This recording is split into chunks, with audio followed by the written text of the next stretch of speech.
Wali Kota Palembang Harno Joyo mengeluarkan surat edaran baru untuk ASN di lingkungan pemerintah Kota Palembang, yakni mengatur jam kerja ASN.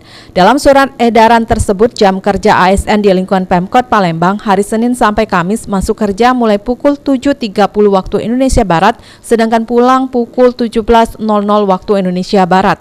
Untuk istirahat mulai pukul 12.00 hingga pukul 12.30 waktu Indonesia Barat. Sementara itu untuk hari Jumat ASN masuk kerja pukul 7.30 waktu Indonesia Barat, pulang pukul 17.00 waktu Indonesia Barat.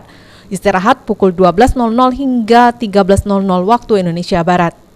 Perubahan jam kerja ASN ini dilakukan pemerintah Kota Palembang karena sebelumnya diberlakukan WFH sebanyak 75% kepada aparatur sipil negara, sehingga jam kerja para ASN dilakukan kembali.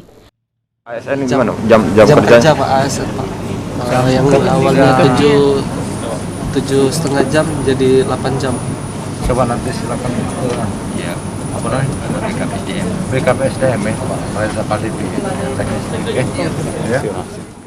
Wali Kota Palembang Harno Joyo meminta kepada seluruh ASN di lingkungan pemerintah Kota Palembang untuk tetap disiplin mentaati surat edaran perubahan jam kerja tersebut. Abidin Riwanto, PAL TV.